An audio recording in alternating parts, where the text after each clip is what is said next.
Umulan man o umaraw, hindi nagkatubiling maglakbay ang ating kapulisan, maihatid lamang ang mga serbisyong kinakailangan.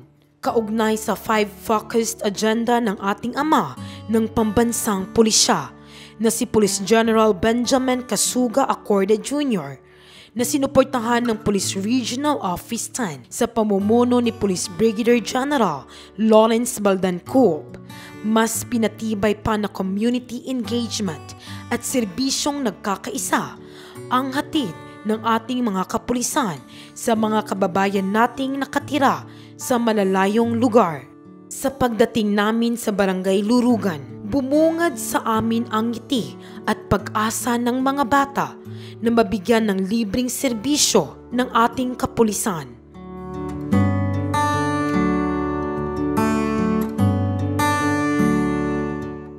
Maayos na naipamahagi din ng ating medical team ang mga bitamina para sa mga bata, lalo na ang libreng check-up at consultation sa mga matatanda.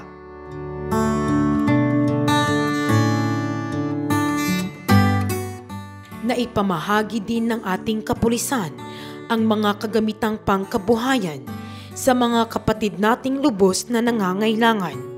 Dito din naitayo ang proyektong handog ng Revitalized Police sa barangay, ang solar lights, na siyang magbibigay liwanag at pag-asa sa bawat tahanan ng Barangay Lurugan. Sa kabila ng mga serbisyong naipamahagi, napansin namin ang isang babaeng tila may dinadalang karamdaman na siyang nagpakonsulta sa PNP medical team. Ako si Rosita Nakwa, taga Puro 4, 75 ang edad ko. Aday mo ang bananay? Namugay namang namatay, 4 na katuig. 4 na katuig. Sa mali mong ganang ginapuy-an ron? Ako balay ka ng tarapal. Pag mag-uwag dako kayo, mabasa ko. Namsay tarapal daan na magtabon ako dire. Maghigda ako, hindi, magpukong, magtabon tarapal. Kung saan man mo panginabuhi karon nay? Mag-obra-obra ginadlaw. Ni kami, hunong inadlaw kasi ding ulan. So, inadlaw ko, nagpalit ko, bugas na pagkahuro, na maylo ko silingan, doon ka salmon, gahapos-hapon. Unsa man di mo trabaho? Kanang mamasok. Mamasok ka? Katsubhan. Di ba kaganihan nay, duol man ka na ngayo kag tambal nay. Unsa man ang imong gibati di ay?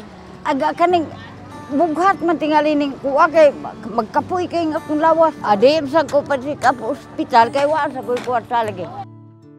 Karon pa ka nakapacheck up nga abot ang kapulisan. Mao bitaw ning dali gi ko nga kay libre man na wa ko ko'y kwarta nalipay lang kung na libre. Kay ingon man sila na ay libre check up, free ang tambal. Ada ko kay ko kalipay dako pasalamat nga naitabangan ko nila. Pasalamat ako. Tagaan kong ice cream nila. Panagsa naman ko kaon. Doon kayo na kayo ako kaong ice cream. Kaya way kwarta lang. Siguroon, sudan na lang may kwarta. Walang ng ice cream. Salamat ko sa kapulisan nga. Tagaan kong tabang mga grocery.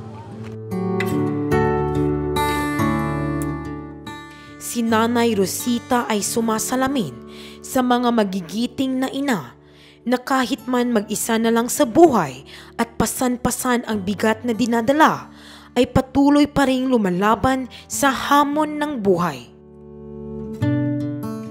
Og mao kini si Nanay Rosita, isa sa mga benepisyaryo dinhi sa Barangay Lurugan nga nakadawat sa mga serbisyo sa atong mga kapulisan. Muli, ito po ang inyong sasilay para sa inyong higalang pulis, kanunay at your service.